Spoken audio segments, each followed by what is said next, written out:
let's stay together, loving you wherever, ever.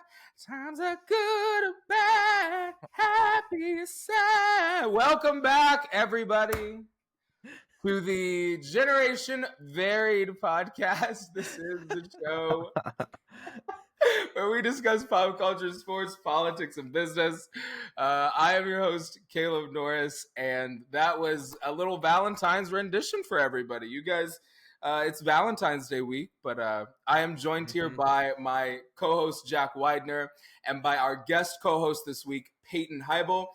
We've got our wonderful producer in the background, Sophie St. Furman. Ben is currently away on a trip where he's presenting his research at a conference. So we will have him back this next week to share a little bit about what he was out there doing. But just want to shout you out, Ben, really quickly. This is our first episode without the crew, and you will be missed, but excited to catch up with you this week. And we know that you're out here grinding. But y'all know my muscles are too tight to go even a week without a physical therapist on this podcast. Sir. So yes, sir. We brought in Peyton here. Gentlemen, how are we doing?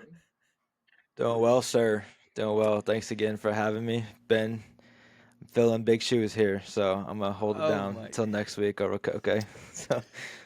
Hey, you were doing great work. So I was so excited that, when I got a text, hey, Peyton's going to join. I'm like, oh, that's awesome. Because I know, one, you're a legend yourself, and the last time we had a conversation, it was just... Yeah, I left the conversation. It was just like, we had fun. I love the back and forth, and we shook hands, and so all right, let's go about our lives. So I hope we can do the same here, just because we do have a lot of stuff to get into. What's everybody's week looking like this week? What are we doing for Valentine's Day? Yo, Kayla, you probably remember this just because of last year. Valentine's Day is my sister's birthday. So, but yes, I do remember. My wife and I, we started dating on February 13th. So 7 years ago. Yeah. So yesterday I made lobster tail. Never made that before. I had to go find I went on YouTube, just like, I want the most seasoning recipe I could find. And it was, it was super fun making food with her, and then we watched Despicable Me just because it's such a lighthearted, funny movie. And today we also wrote each other love letters, just to we send texts and love texts like that, but like letter, that's a different thing. Like, dang. So that's something I've been doing. I'm doing for, I guess, combination of Valentine's Day and celebrating 7 years of being together. There we go. What were you paying? What are you getting into? So I booked us some couples massages on Saturday. It's not like so we never really celebrate like Valentine's Day. But we don't want to fall into that consumer. No, we're not. No, but it's just so happened that she just finished up her finals week, and now she's like kind of getting ready to buckle down to take her boards the first week of March. And so I figured right after finals, Valentine's Day, kind of added up, let's relax a little bit, get a good reset for her to get started with this boards grind for the next few weeks. So, oof.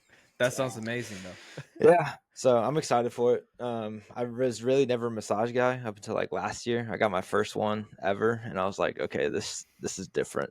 This is different. So I will say I never got a massage in the U.S., but I remember I went to Manila, Philippines for a soccer tournament, and we stayed at this place where there was like massage close by, and being the money in pesos, it was a lot cheaper than the currency in Taiwan. So for a high schooler, like that was, oh wow, this is cheap. So me and my friends went, and it was just incredible. Yeah, it's full legit. Body, just like, oh, so it's legit. I honestly need some. I need some. Yeah. So Caleb, what about yourself? What are we getting into? Yeah, man. I am. So I'll be up in Columbus this week, spending time with my boyfriend. We literally just decided like an hour ago. I was like, I'm really craving. There's just like this like small Asian restaurant that's like half a mile from his house. It's not fancy or anything. I was like, I'm genuinely really craving diaspora. I think they call it diaspora, but it's like diaspora. I think technically it's how you're supposed to say it. I don't know, but either way, we literally just decided, what if we didn't go to like the really nice restaurant that we have reservations at, and what if we just brought like a little tea light candle and a little flower and set it on the table, and just had like the Chinese restaurant, and we were like, this is why we get along, because yes, we like going out for oysters Yeah. and cocktails Yeah. and filet, Yeah. but if last minute you can't say in your full suit that we are planning to wear, if we can't walk into a cheap Chinese restaurant and here's the thing, we're gonna ball out on like $50 on that meal, and that table is gonna be covered in food. It's full. And Full. oh, Yeah. it's the reason I love him, because I was just like, because I was thinking I'm just gonna get this for lunch tomorrow, like on my way through. But he was like, "What if we did this instead?" And I was like, Yeah. absolutely. Need that. Honestly, I want to see that table. I don't want to see, and when you take a picture, I don't want to see the table. I just want to see the plates. Yeah. Dude. It's like Alex and I are the same way. Like we're not the fancy type. Like we are just like shout out Columbus right here. Catch us at York Steakhouse on a Thursday night. You know what I mean? What You know do they know about York they don't know. Steakhouse? You know, if you know, you know. If you know, you know. What do they know about York Steakhouse? You have to be from the west side of Columbus. What's Shout going out. on? This is Shout out, what stand language up. going on. You know what I'm saying? For context for our listeners, York Steakhouse is this like really small, like non-chain steakhouse that has like unbelievable prices. I remember we used to be able to eat there for like a family of 5 on like 38 or 40 bucks, and honestly, like the food is pretty good. And like it's just like a hometown like little steakhouse where we're from. So yeah, shout out York Steakhouse. Speaking of steakhouses here, so everybody at this point should know that Peyton and I used to work together. Peyton, here's what I want you to do. I want you to write out an order, and I'm going to do the same. And I want to see if I can interpret your server shorthand, and I'm going to do the exact same here really quickly. So let's see if we can interpret this. Hold on. How many you guys seats? worked at Texas Roadhouse, right? Yeah. How long did you guys work together? Together, I think Kayla and I worked together for 6 at years. least what year did you leave? Because I left. So we worked 4 years together, like consistently. Those last 2, I was here in Kentucky. Okay, yeah. So yeah, I left the Hilliard location in 2020 going into 2021 because I was going into PT school. Wow. Yeah. A lot of memories there, huh? Yeah. Fun fact, I think Caleb alluded to this last time, but Caleb and I did not meet eye to eye when we first started working together at all. Here's the thing. I always tell people this. Peyton taught me my first lesson in leadership, genuinely speaking, at the ripe age of 18 years old, which was this. Peyton had I would say he had the backing of the hosts and the bussers because he had like won their respect. And I only had it because I had the title and because I was like out there like coordinating at the door. And so it was crazy because like we did not like each other at first. And then after working with each other and like we just became good friends. So yeah. All right, I've got one seat here and I'm gonna put mine up here. Can you read that? Put a little closer to the A camera. little closer. 6-ounce filet, medium rare, mashed potato, butter, house salad, ranch, tomato, egg. I don't know if that means no tomato, no egg because it already comes with it. So I'm guessing no tomato, no egg. There you go. So this is okay. So it's actually 6-ounce filet, medium rare, mashed potatoes with brown gravy on the side. If it was butter, I would have put BT, and then house salad with ranch, no tomato, no egg. So yeah, you're right. Wow, that's like a different monograph. You know, just like the it's language. Like, oh gosh, now my camera's not like. Come on, camera. Come on, camera. All right, ready? I got one. I thought we were writing multiple seats, but okay. Let's see here. Oh, pull it over a little bit to the other. There we go. Okay. 6-ounce fillet, medium. Smother. Yep. Okay. And then side of fries, loaded, Yep. and then a Caesar. Yep. Wow. Yep. I'm so Easy impressed money. right now. Easy I'm money. Easy so money. impressed. Light work. No reaction. Seat one. Well, gentlemen, I kind of want to get into the topic that I'm really excited to discuss with you both, which Yep. is the Super Bowl. Yep. It doesn't need an introduction for what this event is. It's the most watched event in the U.S. for I don't know how many years now, but I think one thing I'm still waiting for is the actual numbers that come out of this event, how many viewership. But Super Bowl 59 took place on Sunday night at New Orleans between Philadelphia Eagles against the Kansas City Chiefs, where the Eagles soared and Sword. Yeah. to a victory, 40-22. Gentlemen, how was the game itself? Before I know there's so many angles to this event because it's a cultural, a pop culture event. You got music, you got celebrities there, you got the commercials. But before we get into that part, I want to get to the game first. So, any reaction itself? What stood out to you was the Eagles' performance, Jalen Hurts, the quarterback for the Eagles, his leadership, or Kansas City Chiefs quarterback Patrick Mahomes' struggle? Yeah.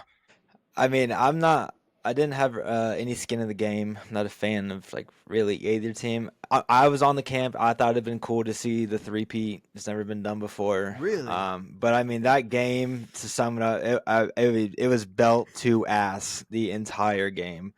I mean, that Chiefs offensive line couldn't have stopped the cold. It was unbelievable. And I'm not one like I'm of the camp as well. Like I said, I mean, Patrick Mahomes had two picks. One of them was a pick six. Those were his fault, but I mean, he didn't. It reminded me so much of the Super Bowl a few years ago against Tom Brady and the Buccaneers, where like that defense was just disgusting. Dominating. Disgusting. And Yeah. so there's only so much you can do. It could have been anyone back there, but you expect greatness out of someone that's in the GOAT conversation. But I mean, Eagles impressed me, dude. Like they were serious. They came in. Dude, it was like, is this?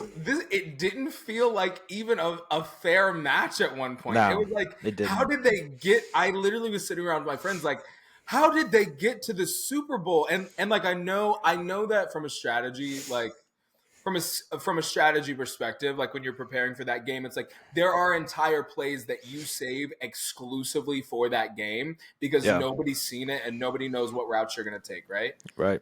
It was as if the Eagles knew like every single route that Yeah. they were going to take every single time. They couldn't run the ball. They couldn't No. pass the ball. No. I mean, I will say there was one play that Patrick Mahomes threw for like 65 yards in like Q4 or something like that. Yeah. That was like spectacular. And I was like, where was that this whole time? Yeah. So it was crazy, man. It was. This was like my first full NFL season, and I watched a lot of games during the weekend, and of course the playoff, and just how the playoff trends have revealed itself this year. Just like, wow, we're just getting some really good games, especially the conference championships. So I definitely went into this game with a lot of anticipation for the Super Bowl 2 years ago. I think a rematch, like it was just a close game, or 3 years ago. But yeah, I was definitely disappointed, but also just I never seen a defense that just like I was like, oh, well, I don't think I see a team. Yeah. I don't watch very much NFL. I really don't. Like I do not follow. I would not say I follow the NFL. I think I'm going to this next year. Jack, you've low-key convinced me. But I'll get you. I'll get you a referral. Dude, For I think I'm gonna get into it this next year just because you kind of have me convinced. Now that it's year round, because I get so sad after like Buckeye football season, and I get so like I am so happy throughout the fall. The second football season is over. I'm so depressed until the spring. So like I do need something to follow. But I was watching the whole night, and Patrick Mahomes' offensive line usually creates like one of the most, and this is coming from a former left tackle that played football for like 12 years. Okay, they create the most beautiful little pocket for this man at almost every single play. And I did not see almost one play where this man had any sort of pocket. He was running all night. Yeah. I felt from just like a former lineman, I was thinking to myself, these men gonna get dogged when they get back to that locker room, bro. No, dude, I saw. So of course, like I'm a big Twitter guy, and my Twitter was going nuts, saying like it was like 24-0 at halftime. And someone, I don't know who it was, but someone had tweeted like Patrick Mahomes about to do the most disgusting ritual and sacrificing 3 of those linemen in the locker room at halftime. Dude, but it was bad. But so that's the thing though. Like I know Caleb, you said you didn't keep up all year, and Jack, you have, so you can chime in. But like they won so many close games throughout the whole year, like one score games to even get to that point. So when you face the NFC juggernaut on the other half of the NFL, like that's not gonna fly. You know what I mean? What's NFC mean? I'm sorry. So like there's the 2 conferences, AFC, which is like the Chiefs fell into AFC. They won their all the way through the AFC, and then the NFC is the other side of the NFL where they beat out all the other NFC teams. Gotcha. So it's just like the teams are like cut in half on like correct. Sides. Yes. Okay, gotcha. Yes. Yeah. Cool. And so like in the biggest game of the year, that's gonna get exposed. And all year that offensive line has not held up very well. That's been like their biggest thing, even going back to like week 1 and 2. But I mean, it was bad. There's going to be a lot of offseason moves for KC. And then now there's a lot of talk about Travis Kelce, whether he's going to come back or not, or that whole, was the dynasty over, like those talks. So I guess you don't know until next year, but it was a crazy game. Let's get into the, celebrity part of the game before we get into the halftime show. Seeing Tom Brady talking about a game was really fun because first of all, he had this gold watch that I looked it up. It was just shining on the broadcasting like TV. It was an $800,000 watch he was wearing. Yeah, and I just felt like he was smiling more and more as the game progressed because it's this GOAT. I mean, Mahomes to this day is the closest quarterback to Brady. Just to see that discussion kind of evaporate. Is he? What I'm talking about? Is he? I think so. And this is who, like, when I talk to like by the numbers, and his age, what I see has accomplished so far in this league. I'm just talking like from conversation of people who've been watching NFL, and you can just see that conversation just evaporates between yo Peyton, not the cat. Okay. Yo, if you're listening to this on Spotify, Peyton just had to kick a cat. Not the cat. And it's the funniest. Sorry. No, I don't know. I thought my door was closed. He came in. He was about to jump on my PC, and I hate when he does that. So sorry for the interruption. No, you're good. Continue the GOAT conversation here. Shout out. No, what I was saying, Payne, it just felt like Brady knew that conversation is on a huge pause until next time we see Mahomes in the But you being someone who watched NFL quite a while now, like, can you kind of share a little bit, like, does this end that conversation, or is this more of a pause at the moment? I mean, it's definitely a pause. I think if he would have three-peating has never been done before. Right. There's been multiple back-to-backs, but no team has ever gone back to the Super Bowl in that third year. Right. So for the Chiefs to even get back to the Super Bowl in the third year is a feat of its own. Obviously, if they would have won, there would have been a lot more going for Mahomes in that GOAT conversation. But it's also like a different era of quarterbacking, right? So like the Tom Brady pocket passing era of quarterbacking is very well gone. If you're an NFL watcher, you know that. So like now Mahomes is like that new generation of GOAT per se, where he dominates all the time. I mean, it's. How does the old, like, I guess, because I don't know anything about the NFL. How does the old way compare to this new way? Are you saying that quarterbacks now are like running the ball more? Yes. Gotcha. Yeah, like someone like Brady, if you don't have like the perfect line for them in this day and age, then it's not gonna hold up. They're not gonna be very effective. So you need that dual threat dynamic and run the ball, which is why Lamar Jackson is so widely popular now, because he's like the most dynamic dual threat quarterback. He's my MVP. Yeah. But I mean, I don't know. So like this is all very short term too, right? So like the game just happened a week ago. So I mean, with this variable could be a different conversation if he goes back to the Super Bowl next year and ends up winning it. You know, then those things kind of pick up again. Because Brady, I keep thinking of an actual guy that I used to play football with every time I say Brady, and his name isn't Brady Taylor. What's his name? Brady what? Tom Brady. Tom Brady. Hey, there we go. There we go. I just got Brady stuck in my head. Tom Brady, he's not like the biggest guy, right? So is that what you're talking about? Like in terms of like he had to have the perfect line just because he wasn't. Yes. Yeah. So like a lot of, not controversy, but a lot of like conversation. So like Tom Brady and Bill Belichick won 6 Super Bowls together. Tom Brady then went to Tampa Bay and won his 7th, like as like his last hurrah in Tampa Bay. So like the whole time Brady was with Belichick, they had like a top 5 defense in the league every single year.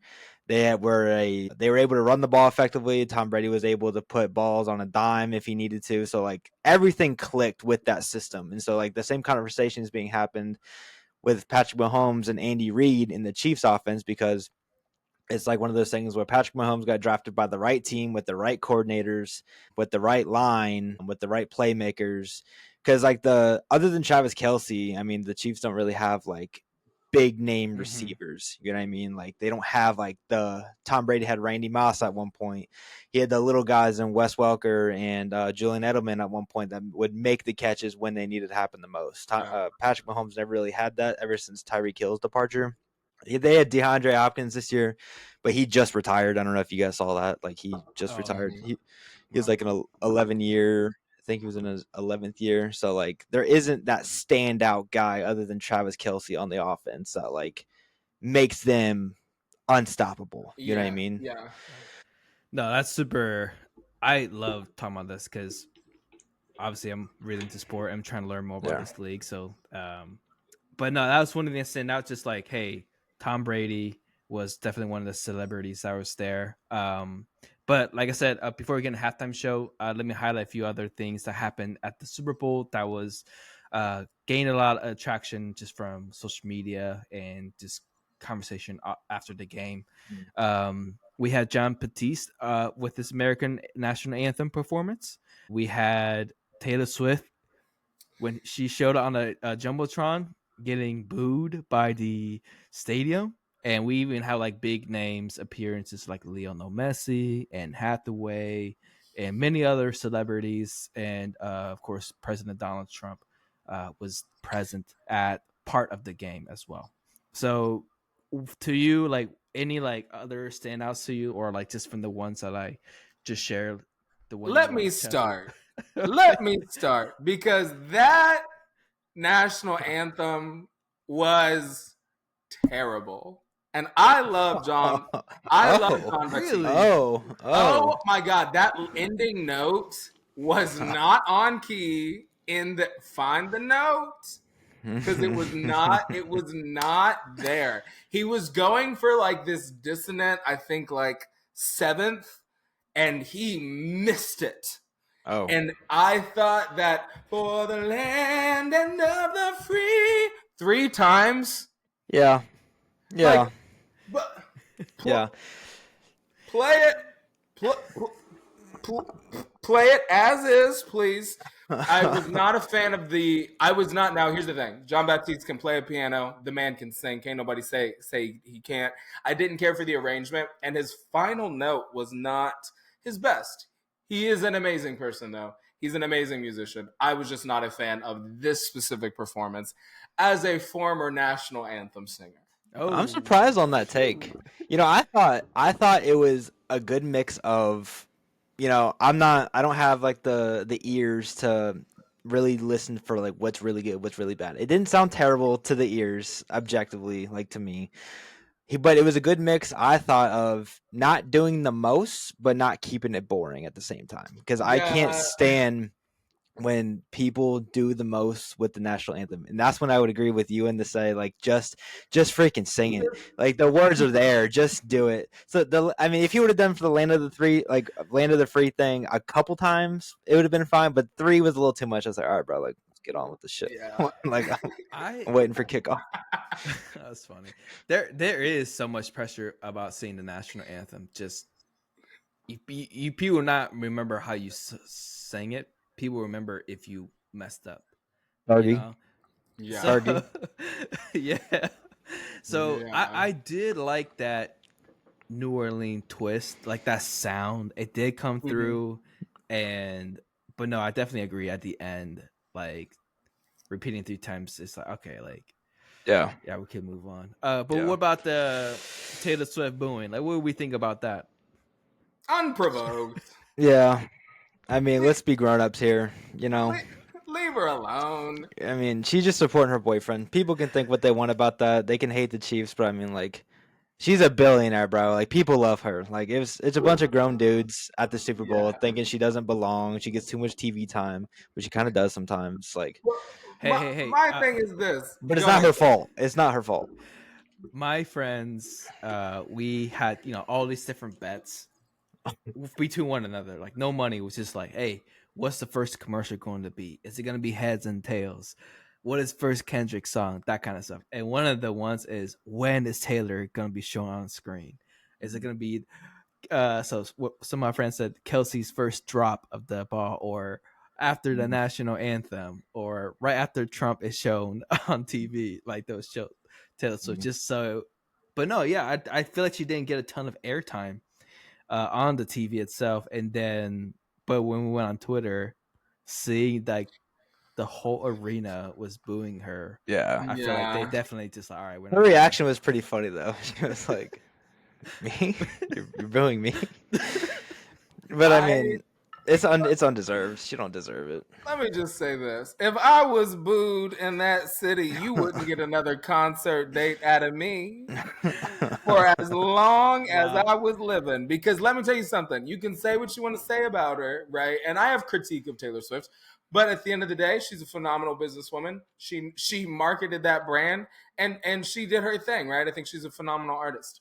Yeah. But at the end of the day, her concerts in your city stimulated the economy more than that Super Bowl did. So not too much on your good sis Taylor in your city, Kansas City. Oh my goodness.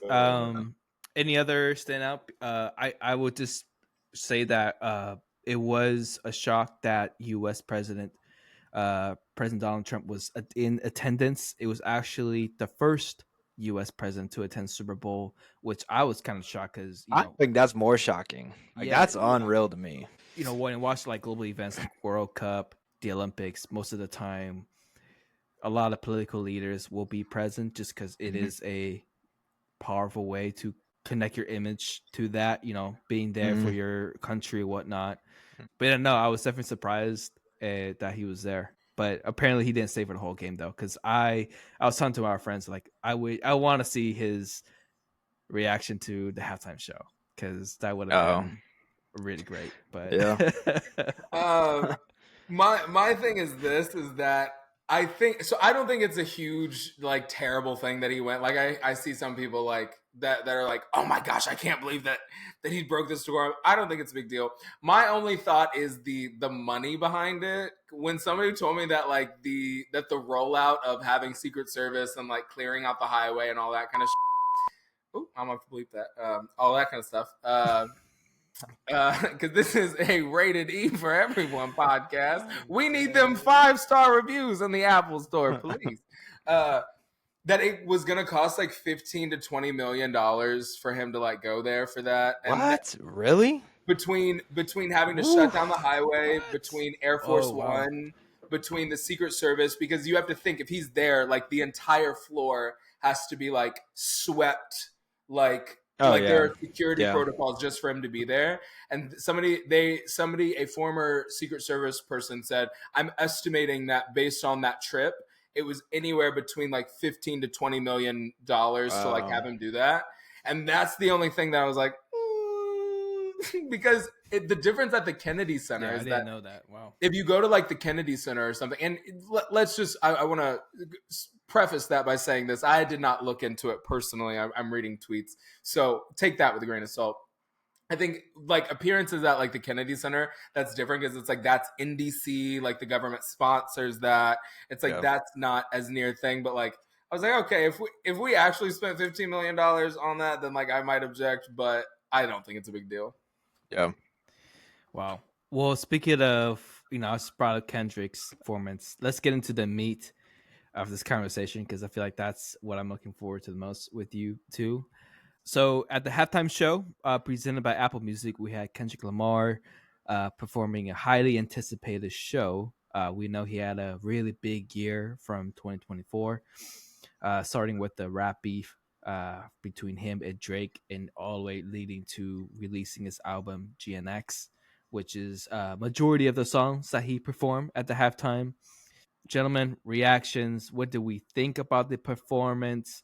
Yes, I'll start with that because there's a lot of conversation that's happening online. So I didn't love it, but I also didn't hate it. He kind of did what Kendrick does, which is make things, there's a bigger picture behind the things that he tends to stand for, the things that he tends to be vocal about. I'm just of the mindset as a person that enjoys performances, that enjoys sporting events, that if you are called upon to go to the biggest sporting event in America, then in my head, the assumption is you are going to play all of the songs that made you get to that point. You know what I mean? Mm-hmm. Jack, hold on a second. He's cooking. Keep going here, you think of the most notable performances in like a Super Bowl halftime history. You think of like the Prince one back in the early 2000s. You think of Michael Jackson's, I think his was in the 90s. Lately, you think of Rihanna's when that whole surprise pregnancy thing where you're like, oh my God, like she came back to music, first of all, and she played all the bangers. You know what I mean? And so if you come to the Super Bowl, you best come with your bangers. And he didn't.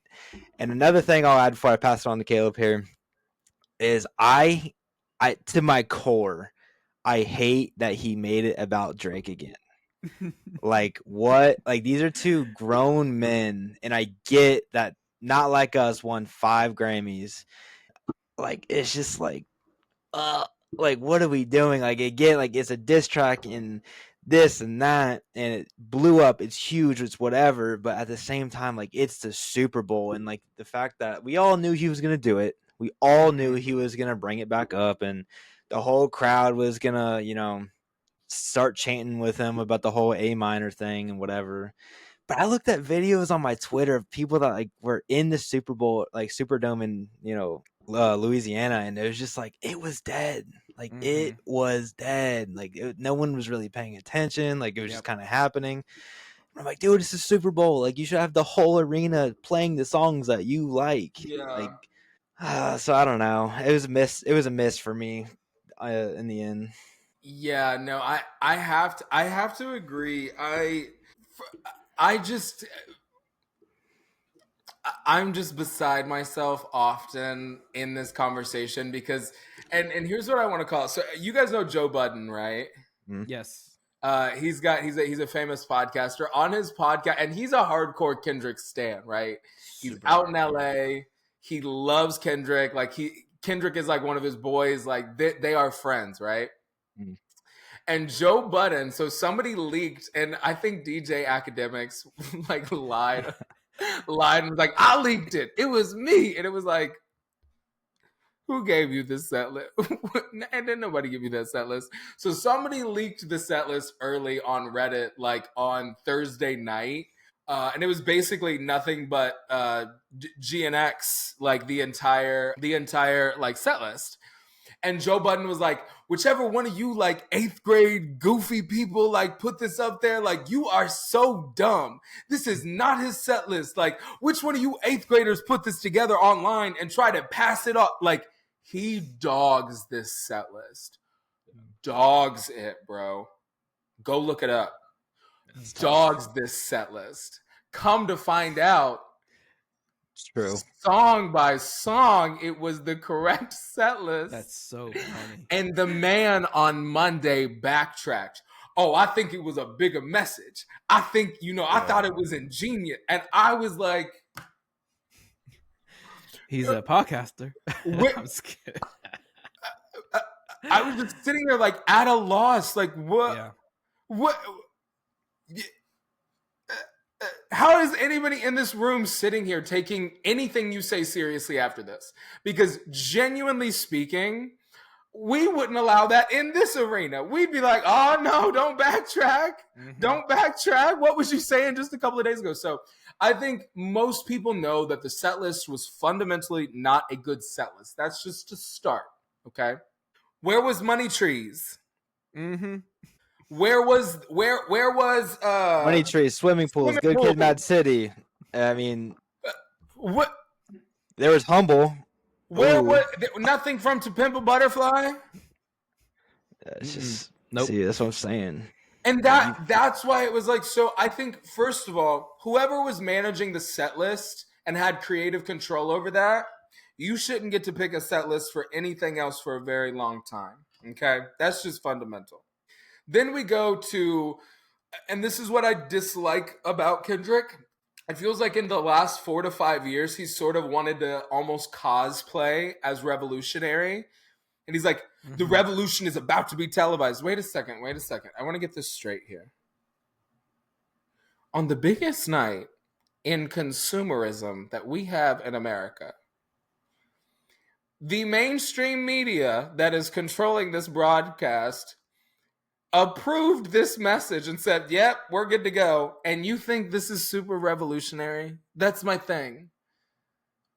I didn't like the whole it's like I'm starting to get weary of these themes and this like trying to use the American flag. It's like the American flag is like what it stands for, I don't think should be repurposed for your revolutionary like hot take. Like I just don't. So that was really goofy to me.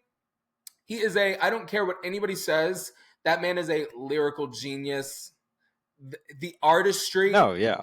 Yeah. The artistry of him redoing certain portions of rap to make them appropriate. His transition, like, I was sitting there watching it like, the rap was clean.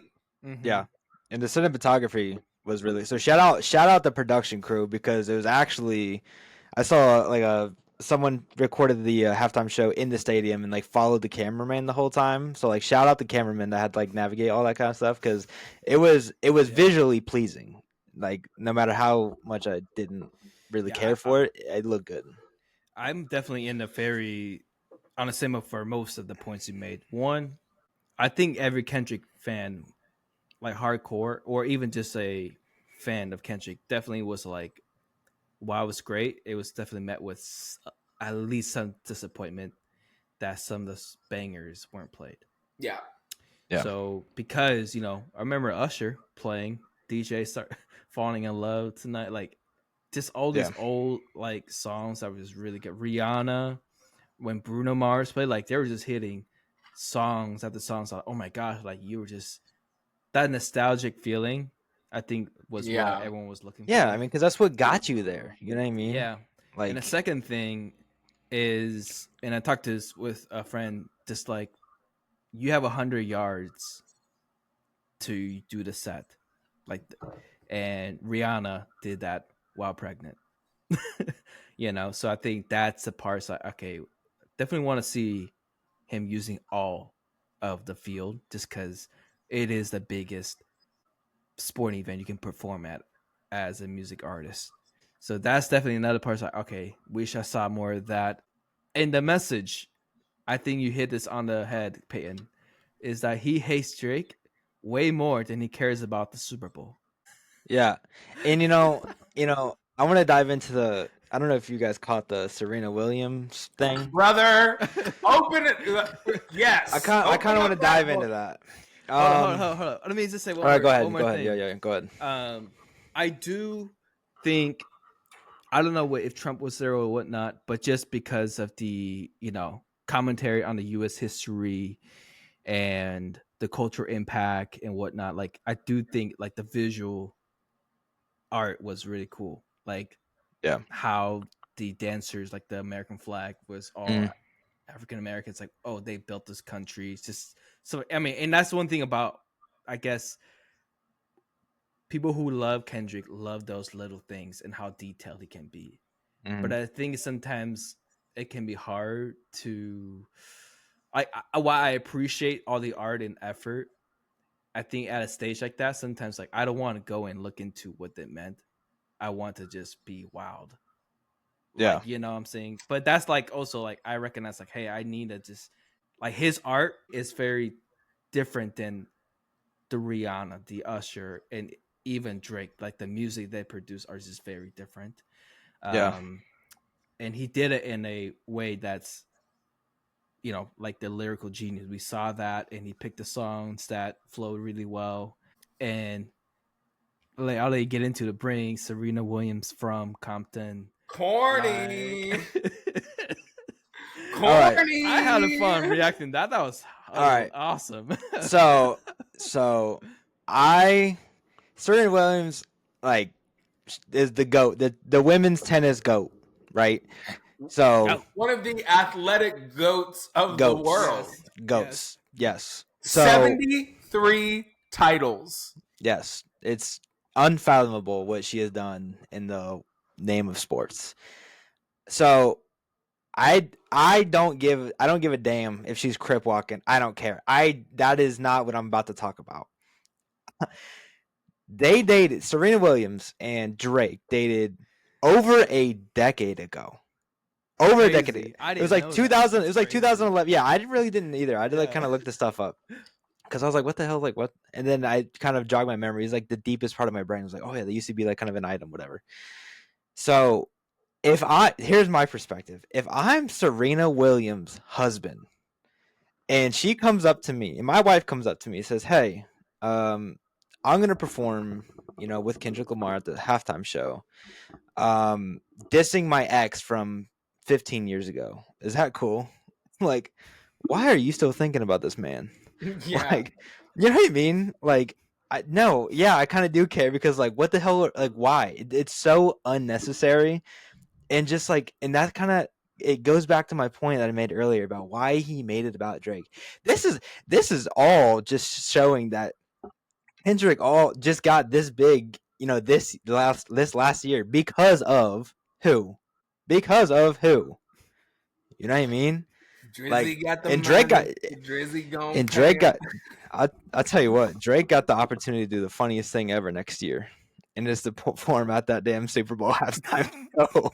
Because boy, I tell you, oh my God.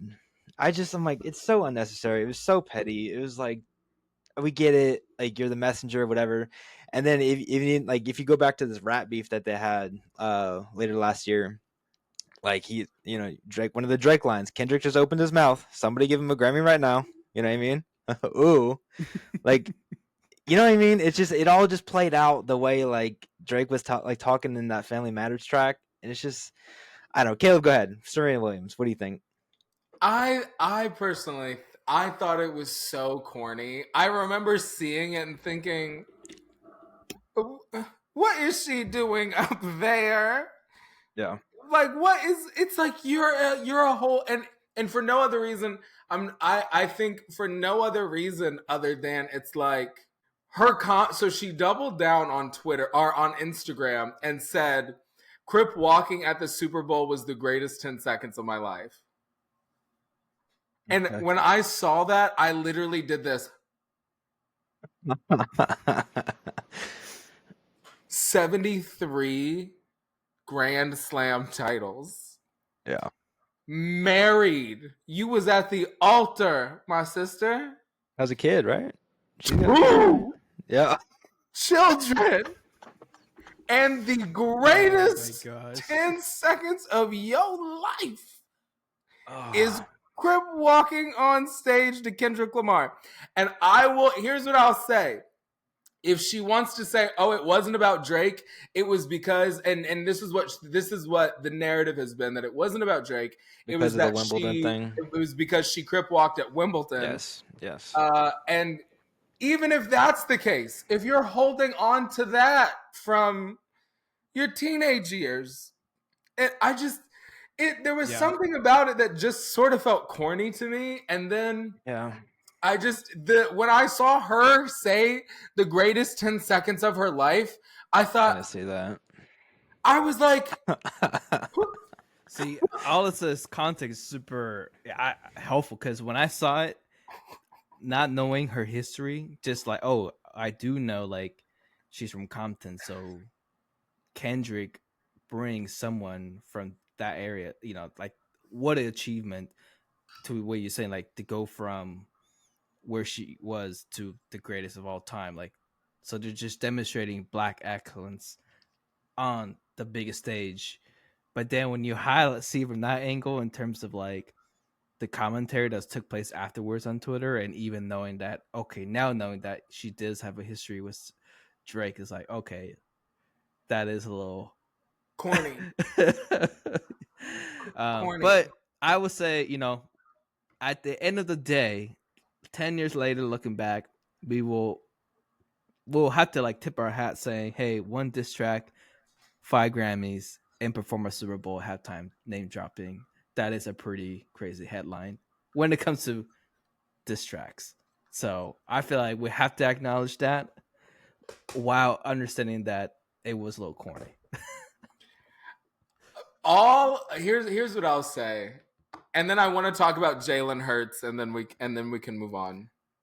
All I'll say is this: if two of my exes and my biggest op, who is considered in terms of rap and hip hop one of the greatest to ever do it, and two of my old exes and a bunch of my ops link up, and they make an entire set list centered around dissing me, The hate you is wouldn't real. be able to tell me anything for the who I think I am. Him. I am he. I am him. Timothy. You mean one of the greatest rappers of all time, months later, is bringing up my name in his performances, and he is so blinded by hatred for me that he is ignoring his own art, his classic art, to diss me? Oh. Sure. Yeah. You can't tell me. Listen. I agree. I would feel so. It's like, did Drake lose the rap battle? Absolutely. Did he lose the beef? I don't know. No. I don't know. Because I think the greatest revenge that you can have is not pursuing revenge on other people. It's living well and being unbothered. And only if an opportunity is presented to take revenge, then you take it. Taking up real estate. Rent free. It's the reason why when I see people on LinkedIn like complaining about old terrible bosses or like terrible work environments, it's like I have been in some treacherous work environments before, right? I have been in some really rough situations, but I don't talk about those people, and I don't let them take up this space. Because I have such disdain for you that I wipe you from my memory as to never even be remembered or acknowledged. Yeah. Crazy. Oh, man, this is super fun. You want to talk about Jalen Hurts? What does Jalen Hurts do? I want to talk about Jalen Hurts. I don't think I was aware of this man, I think, before the Super Bowl. Like, I had heard of him before, obviously. I know he's a big person. I know he's a big name. Like, I've heard his name before. But I don't think I've been, like, super aware and, like, following him up until this Super Bowl. I was incredibly impressed at his leadership ability. And I just think we would be remiss in talking about the Super Bowl. We didn't take a second and say that Eagles team, Jalen Hurts, Saquon Barkley, these men put that team on their back. They were consistent. All I saw the entire time, even amongst themselves, was teamwork, focus, the level of focus that they had, even on the day of, like they just executed. And so I'm excited to hopefully get like a Jalen Hurts leadership book or something in the next couple of years. Shout out Jalen. Yeah. Speaking of Jalen, do you guys ever see that video? Look it up if you haven't. But he is the big talk of social media about his chain is like the shiniest chain you've ever seen in your life, and everyone's like, "Man, these rappers' chains are fake." After seeing Jalen Hurts, I have not seen it. Bro, look it up. Look it up. Is it that big 26? The big one, dancing. That's Bro. Saquon's. That's Saquon's chain. That's Saquon's chain. But look up a video of Jalen Hurts' chain. When you talk about diamonds are dancing, it makes every other chain I've ever seen look like it's from Temu. I mean, That's so funny. You gotta look it up. If you guys listen, look up Jalen Hurts' chain. You'll know exactly what I'm talking about. Shout out Jalen Hurts. That is one thing that I'll say is that if I ever get because here's the thing, I don't like look up diamonds or like expensive jewelry, but if I was really rich, let me tell you something. Grills all up in here, big old chains. Like if I was truly rich, I at least at some point do want to have like at least like a cool grill to be able to say that like, yeah, when I was in my 30s and a hustler, I had grills. Like, yeah, not permanent, just like you pop them in for an evening, you pop them out, something custom. Yeah. Shout out Jalen Hurts for the what are you? Tush push? Tush push? Tush push? Yeah. As much as I hate it, yeah. Well, the final thing I want to talk about when it comes to Super Bowl is the commercial. This is a big part of the whole event. It's honestly crazy that is something we look forward to, is the brand spending millions of dollars for a 30-second spot. And reports are saying a 30-second spot for this Super Bowl was $8 million. Knowing that that's just a spot, we're not talking about the production and hiring the creative agencies and the talent, celebrities, and that. So it is a good reason to look forward to these commercial where brands are competing for the consumer's attention. For you two, is there anything that stick out to you this year, or is it any like one certain commercial you want to shout out, or just in general thoughts? So I don't know if I'm just becoming old, or if social media has like ruined like those things. You know what I mean? But it's like Definitely. I don't look forward to the commercials anymore. I see funnier stuff on TikTok when I'm laying in bed. You know what I mean? And it's like I even saw like someone was like, Arizona Iced Tea tweeted out like, no, we didn't buy a spot because it's like millions of dollars for 30 seconds. Like, why would we waste that money? You know what I mean? It's like I don't think it has the same like it factor as it once did. I don't really look forward to the Super Bowl commercials. I felt like even just watching it, nothing really like stuck out to me per se. I don't know. Caleb, what do you think? Jack, I'm interested to hear what you have to think because I know you are a big fan of these commercials, and you're the one who put me on to like the Pop-Tart, like the Pop-Tart stuff. So what as an advertiser, you're not an advertisement, but as somebody who is like in marketing, I guess like I'm in marketing, but I lean more on the sales side. Like, what's your perspective on like, first of all, do you think it's worth it to be spending this kind of money for these brands? And then what was your perspective like on them? I think it's worth it because there's so many case studies that have shown it has worked. Especially, I think it really comes down to the product you use. For example, beer products, Budweiser, Bud Light, like Coors. Like, you have seen so many like beverage companies that honestly their image has changed from that, and that is a reason why it's $8 million for a spot. I don't think it makes sense for everyone. I think one of the things that was a little hard that I noticed is the AI companies still kind of struggle to how to relate to the audiences. So like Gemini, ChatGPT, all these different. I think there's just a lot of variety of products that's buying these spots. As like I would say, maybe when we think about Super Bowl, we're thinking about the Doritos. We're thinking about a ton of movie trailers. We're thinking about those beer commercials, and I feel like there wasn't a lot of that this time, and it was more like nostalgia, and even on the humor thing. Peyton, you talk about, it feels like they're playing it safe too. It's not like outlandish, like, oh wow, that was so funny. Nobody wants to get canceled. Exactly. Nobody wants to be the commercial that's like notable for like So there's that. There's a lot of facial hair flying on the commercials. Like there's definitely ones that like, hey, that was pretty funny, and that person being part of the commercial, like David Beckham looking for his brother who was Matt Damon, like just those little things. But I don't know, I think in general it was a pretty quiet Super Bowl commercial year.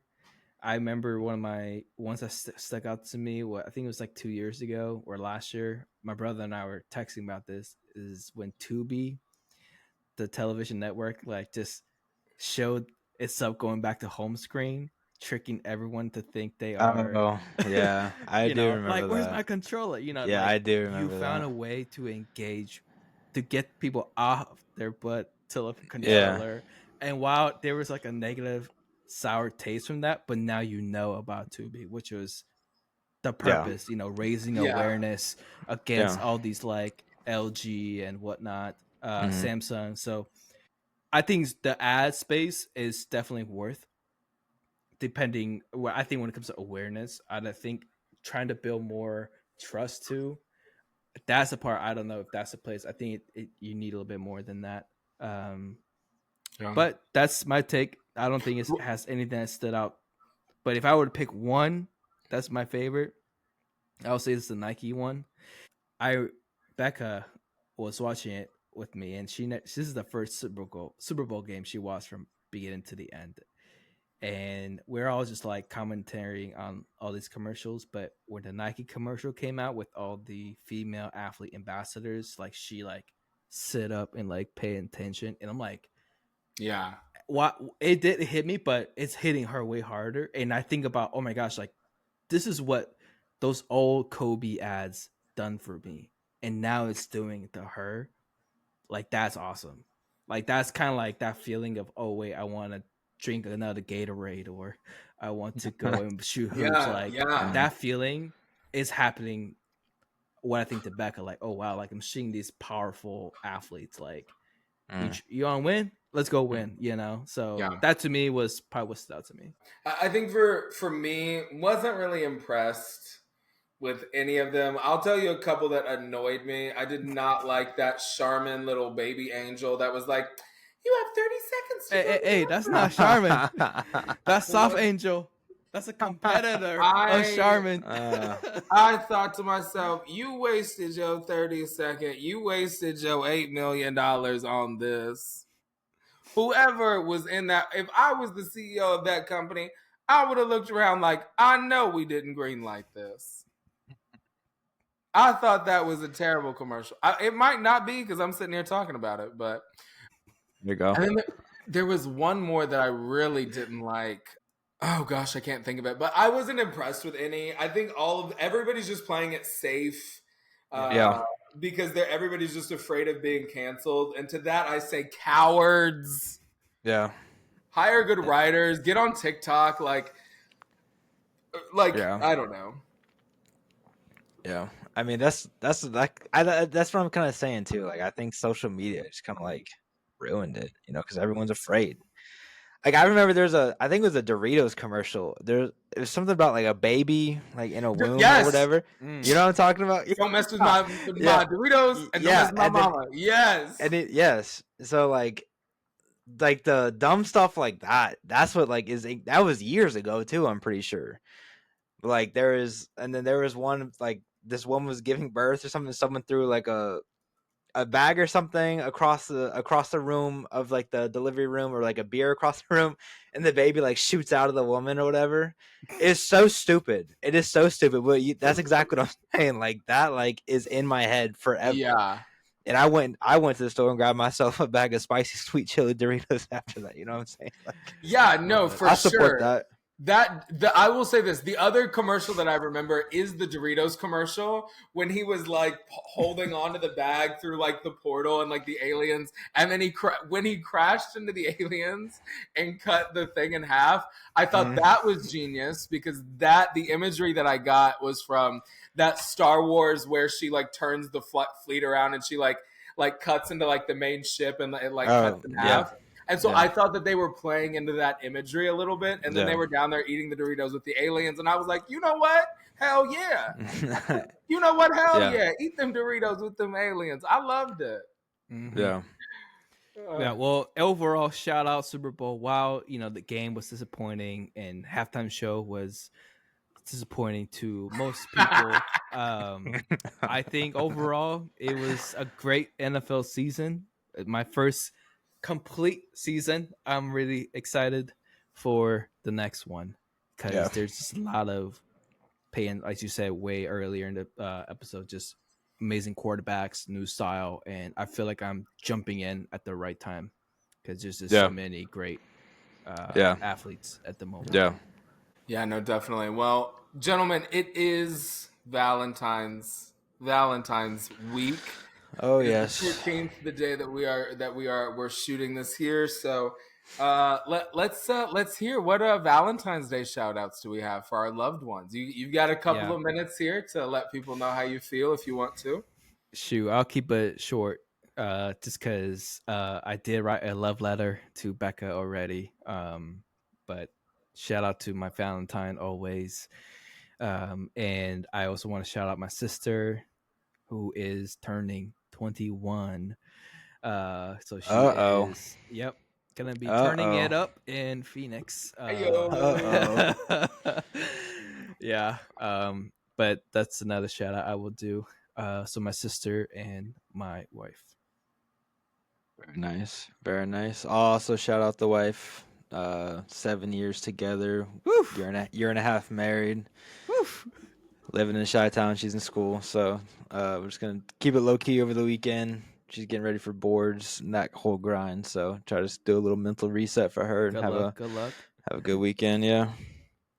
Well, I want to shout out my boyfriend Reeves.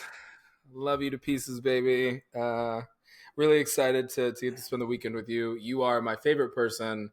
I don't think out of all of the people that I'm close to, I want to spend. I don't want to say you. Oh, that sounds bad. You annoy me. Out of everybody in my life, you're the one person that I feel like I genuinely just don't get tired of being around. And like I think to I'm probably a really annoying like golden retriever boyfriend, but I really, really just enjoy you a lot, like as a human being, and I couldn't imagine my life without you. I just wanted to say I love you. Yeah. Shout out the significant others. Shout out the significant others. Yes. Well, first of all, Peyton, thanks for joining this episode. Pleasure's all mine. Do this again.